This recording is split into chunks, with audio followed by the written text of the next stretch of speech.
कर्नाटक के विजयनगर जिले में तुंगभद्रा नदी के दक्षिणी किनारे पर स्थित एक यूनेस्को विश्व धरोहर स्थल है।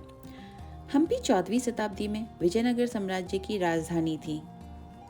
कभी यहाँ पर एक सुंदर समृद्ध राज्य हुआ करता था।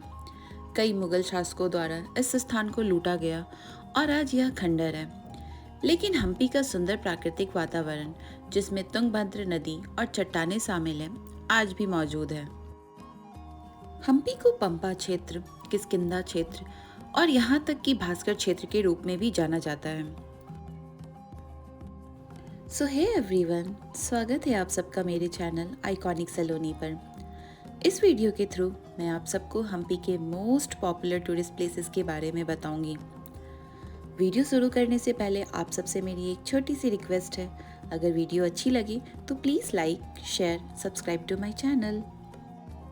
और अगर आप लोगों को इस वीडियो से रिलेटेड कोई भी जानकारी चाहिए तो आप कमेंट बॉक्स में पूछ सकते हो। मैं ट्राई करूँगी कि आप सबको रिप्लाई कर सकूँ। तो चलिए वीडियो स्टार्ट करते हैं। हम्पी की डे 1 में हमने जिन जगहों को कवर किया था उसमें सबसे पहले है ज़ेनाना एनक्लोजर। ज़ेनाना एनक्लोजर विजयनगर साम्राज्य की शाही महिलाओं के लिए ये जगह बनवाई गई थी। ये काफ़ी बड़ी जगह है जिसके चारों तरफ ऊंची दीवारें हैं। इस जगह का इस्तेमाल रानियों और उनकी शाही सहेलियों द्वारा किया जाता था। इसके अंदर आपको रानी का महल, जिसे लोटस महल कहते हैं, देखने को मिलेगा। एक ऐसा स्थान है जहाँ पे सिर्फ महिलाएं प्रवेश कर सकती थी। लोटस महल, इस महल का इतिहास काफ़ी रोचक रहा है। महल का निर्माण 16वीं शताब्दी में किया गया था, जिसे श्री कृष्णदेव राय द्वारा रानी के लिए बनवाया गया था। इसकी बनावट बहुत ही खूबसूरत है, जो कमल जैसा दिखता है। इस्लामी वास्तुकला की एक बहुत ही प्यारी सी मिसाल है ये। महल के अंदर जाने के लिए 40 रुपीज़ टिकट चार्ज है। बच्चों के लिए कोई टिकट नहीं है यहाँ पर। महल सुबह 8 बजे से शाम 6 बजे तक खुली रहती है। ये जगह आपको ज़ेनाना एनक्लोजर के अंदर ही देखने को मिलेगी। ये है वॉच टावर, जहाँ से घुसपैठियों पे नज़र रखी जाती थी। एलिफेंट स्टेबल, 15वीं शताब्दी में विजयनगर साम्राज्य के शासन के दौरान ये जगह बनवाई गई थी। यहाँ पर उनके शाही हाथी रहते थे। हम्पी में एलिफेंट स्टेबल इंडो इस्लामिक शैली वास्तुकला की सबसे खूबसूरत उदाहरणों में से एक है। एक समय में यहाँ पर एक कक्ष में 1 से 2 हाथियाँ रखी जा सकती थी। यह स्टेबल लंबे आकार का भवन है, जहाँ पर 11 विशाल कक्ष हैं। टाइमिंग इसकी भी मॉर्निंग 8 to 6 है। ये जगह मंडे टू संडे खुली रहती है। ये भी आपको ज़ेनाना एनक्लोजर के अंदर देखने को मिलेगी। ज़ेनाना एनक्लोजर से निकलकर अब हम लोग आ गए हैं महानवमी डिब्बा देखने के लिए। ये जगह भी आपको सेम रूट में ही पड़ेगी। महानवमी डिब्बा, हम्पी में महानवमी डिब्बा एक पॉपुलर टूरिस्ट और ऐतिहासिक स्थल है, जो अपनी वास्तुकला और सांस्कृतिक महत्व के लिए जाना जाता है। इस प्लेटफॉर्म का यूज राजा द्वारा दशहरा और अन्य फेस्टिवल को देखने के लिए स्टेज के रूप में किया जाता था। डिब्बे के टॉप पर चढ़ने से रॉयल एनक्लोजर, आसपास की पहाड़ियों और मंदिरों का बहुत ही प्यारा और खूबसूरत सा नज़ारा दिखाई देगा।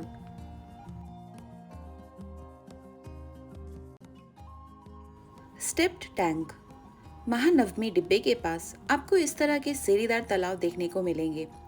इसका उपयोग उस जमाने के पवित्र अनुष्ठानों को करने में किया जाता था। इसके पानी को गंगा के पानी जैसा पवित्र माना जाता था। महानवमी डिब्बे के बाद अभी हम लोग आए हैं क्वींस बाथ देखने के लिए। इसे विजयनगर राज परिवार की महिलाओं के लिए बनाया गया था। इस जगह को इंडो इस्लामिक वास्तुकला की शैली में निर्मित किया गया है। काफ़ी खूबसूरत गलियारों, खिड़कियों और स्तंभों से घिरी हुई है ये जगह। क्वींस बाथ हम्पी के टूरिस्ट प्लेसेस में से एक है, जो बाहर से साधारण लगता है लेकिन अंदर से अद्भुत है। टाइमिंग इसकी मॉर्निंग 6 to इवनिंग 6 है और no entry charges. Queen's Bath के बाद अब हम लोग जा रहे हैं हज़ारा रामचंद्र मंदिर देखने के लिए। ये सारी जगह एक रूट में ही है। हज़ारा रामचंद्र मंदिर, जो कि भगवान राम को समर्पित है। इस मंदिर परिसर में आपको रामायण काल की बहुत ही सुंदर कलाकृति दीवारों पर देखने को मिलेगी। यह मंदिर उस समय राज परिवार के लिए पूजा का निजी स्थान माना जाता था। यह मंदिर कई रूपों में एक अनोखा मंदिर है।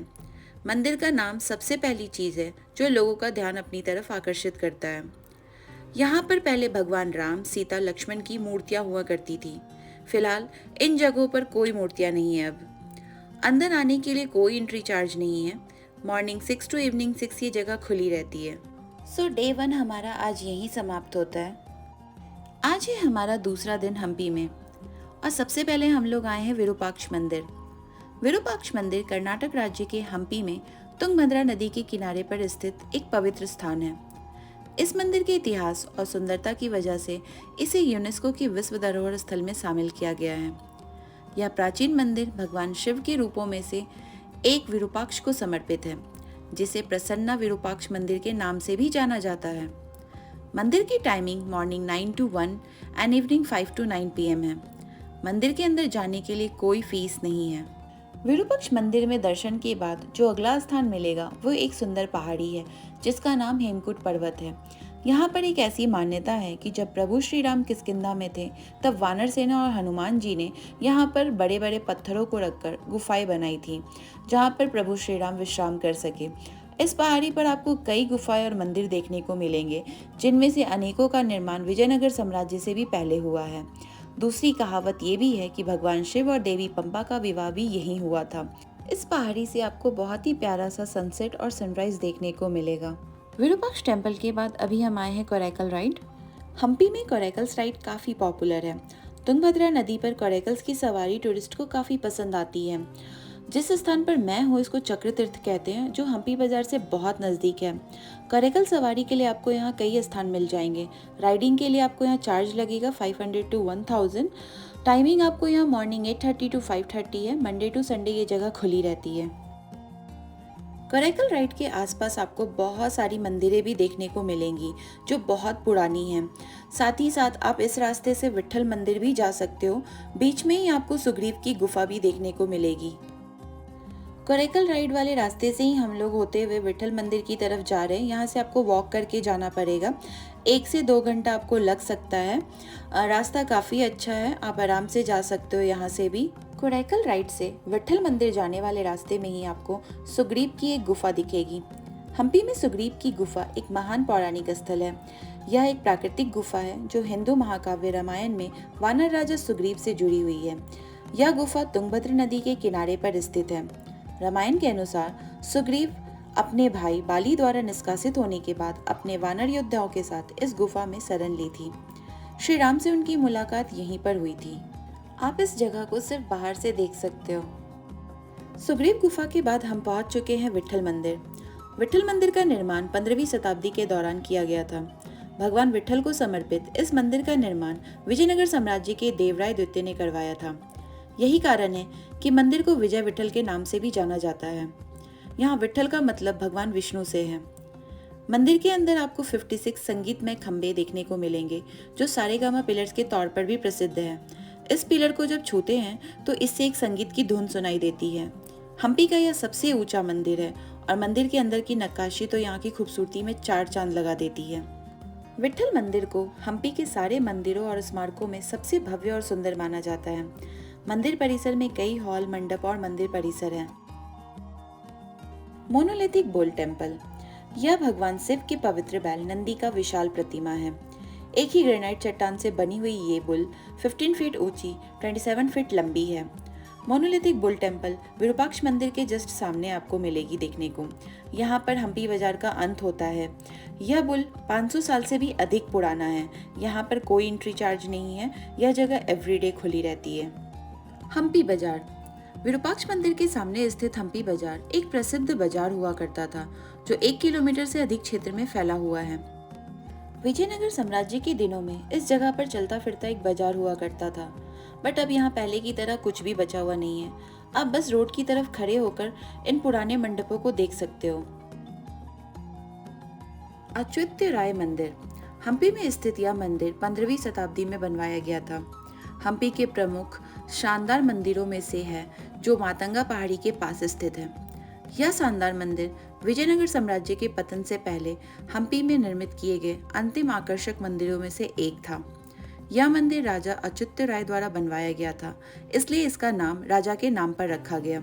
यह temple everyday 5:30 to 1 PM and evening में 5:30 to 9 PM खुली रहती है। एंट्री यहाँ पर फ्री है फॉर एवरीवन। मातंगा हिल, मातंगा पहाड़ी हम्पी के विशाल चट्टानों का टीला है जो आकर्षक और रहस्यमय है। इस पहाड़ी को पवित्र माना जाता है क्योंकि यह रामायण की कथाओं से जुड़ा हुआ है। पहाड़ी की चोटी पर आपको एक छोटा सा मंदिर भी देखने को मिलेगा। ट्रैकिंग करके यहाँ पर आपको जाना पड़ेगा। 30 से 60 मिनट लग सकते हैं, डिपेंड्स ऑन योर फिटनेस। यह जगह थ्रू आउट द डे खुली रहती है। सनराइज और सनसेट देखने के लिए ये जगह काफ़ी पॉपुलर है। मातंगा हिल के बाद अब हम पहुंच चुके हैं कृष्ण मंदिर देखने के लिए। इसके इतिहास के अनुसार यह मंदिर विजयनगर के शासक कृष्णदेव राय द्वारा 15वीं शताब्दी में बनवाया गया था।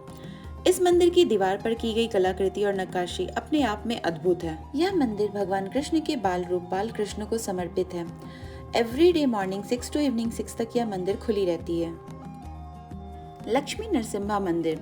यह मंदिर 15वीं शताब्दी में कृष्णदेव राय के शासन के दौरान बनवाया गया था। यह मंदिर भगवान नरसिम्हा, जो भगवान विष्णु के 10 अवतारों में से एक हैं, और देवी लक्ष्मी को समर्पित है, इसलिए इस मंदिर को लक्ष्मी नरसिम्हा मंदिर के नाम से जाना जाता है। इस मूर्ति में नरसिम्हा की पत्नी देवी लक्ष्मी की एक छोटी आकृति थी, जो मुगलों के आक्रमण के दौरान नष्ट कर दी गई थी। बदवलिंगा टेम्पल। हम्पी की कई अद्भुत वस्तुओं के बीच बहुत साधारण लेकिन भव्य बदवलिंग मंदिर खड़ा है, जो कि हमारी सांस्कृतिक विरासत का एक प्रमाण है। इस मंदिर में हम्पी का सबसे बड़ा शिवलिंग है, जो कि 3 मीटर ऊंचा है। कहावत के अनुसार इसे एक गरीब किसान की महिला ने बनवाया था, इसलिए इसका नाम बदवी है, जिसका मतलब गरीब होता है। एक सूखे क्षेत्र में स्थित होने के बावजूद लिंगम पूरे वर्ष पानी में डूबा रहता है, जो इसके रहस्य और आकर्षण को बढ़ाता है। अगर आप ध्यान से देखोगे तो शिवलिंग पर आपको शिव जी की 3 आंखें भी देखने को मिलेगी। यह टेम्पल लक्ष्मी नरसिम्हा टेम्पल के ठीक बगल में है। कटले कलू गणेशा। यहाँ पर गणेश जी की एक विशाल प्रतिमा है, जिसे बड़े चट्टान से तराशा गया है। यह मूर्ति 15 फीट ऊंची है, जो कि विजयनगर साम्राज्य के कुशल कारीगरों द्वारा बनवाई गई थी, जो हम्पी में सबसे बड़ी मूर्तियों में से एक है। यह टेम्पल हर दिन खुला रहता है। अंदर जाने के लिए कोई एंट्री चार्ज नहीं है यहाँ पर। तुंगभद्रा रिवर साउथ इंडिया की एक प्रमुख नदी है। हम्पी इस नदी के रास्ते के बीच में दक्षिणी किनारे पर स्थित है। इस नदी का हम्पी के राजनीतिक और धार्मिक इतिहास में अधिक महत्व है। तुंगभद्रा वास्तव में 2 नदियों तुंगा और भद्रा के संगम से बनी है। इस नदी का प्राचीन नाम पंपा था। ऐसी मान्यता है कि पंपा, जो ब्रह्मा जी की पुत्री थी, शिव जी को प्रसन्न करने के लिए तप किया था। उनकी भक्ति से प्रसन्न होकर शिव जी ने उनसे विवाह किया। विजयनगर साम्राज्य के समय में ये नदी जल का बहुत ही प्रमुख स्रोत थी। कृषि और उद्योग के लिए इस नदी का प्रयोग किया जाता था। आज है हमारा हम्पी में तीसरा दिन और हम आए हैं हनुमान जी के दर्शन के लिए। हनुमान मंदिर, जिसे बंदर मंदिर भी कहा जाता है, अंजनिया पहाड़ी पर स्थित है, जो विरूपाक्ष मंदिर से 2 किलोमीटर दूर है। 500 साल पुराना ये मंदिर भगवान हनुमान को समर्पित है। ऐसा माना जाता है कि इस पहाड़ी पर ही भगवान हनुमान का जन्म हुआ था। मंदिर एक पहाड़ी पर स्थित है। वहां पहुंचने के लिए 570 सीढ़ियां चढ़नी पड़ती है। तो आने से पहले यहाँ आप अपने साथ पानी की बोतल ज़रूर कैरी करें। ऊपर जाना उन लोगों के लिए थोड़ा कठिन हो सकता है जो फिजिकली अनहेल्दी हैं। बंदर यहाँ बहुत ज़्यादा हैं, तो उनसे थोड़ा केयरफुल। शूज स्लीपर ओपन करने के लिए नीचे ऑप्शन है, बट अगर आप चाहो तो ऊपर तक पहनकर जा सकते हो। ऊपर जाकर आप खोल सकते हो। टेम्पल सुबह 6 से शाम 6 बजे तक खुली रहती है। 570 स्टेप्स चढ़ने और उतरने के बाद हमें बहुत तेज भूख लग रही थी। सो फिलहाल हम लोगों को रास्ते में एक रेस्टोरेंट दिखा जिसका नाम लाफिंग बुद्धा है। आप यहाँ पर चाहो तो फूड ट्राई कर सकते हो। थोड़ा एक्सपेंसिव है बट फूड टेस्टी है। 1 टाइम के लिए ओके है। यहाँ रहने का भी ऑप्शन है, आप स्टे कर सकते हो। काफ़ी पॉपुलर है ये जगह भी हम्पी में। सो ये थी मेरी हम्पी ट्रिप। काफ़ी इंटरेस्टिंग रही, बहुत मस्ती किया। जगह बहुत अच्छी है। 3 डेज़ हम यहाँ स्टे किए थे और हमने उन 3 डेज़ को काफ़ी अच्छे से यूटिलाइज़ किया। बहुत मज़ा आया। आप भी अपना प्लान बनाओ, आओ, मस्ती करो, घूमो फिरो और हम्पी को एंजॉय करो। यहाँ आकर आपको अपनी संस्कृति को बहुत पास से समझने और देखने का मौका मिलेगा। So don't miss it. So चलिए मिलते हैं आपसे अपने नेक्स्ट ब्लॉग में। Thank you for watching my video. Bye bye.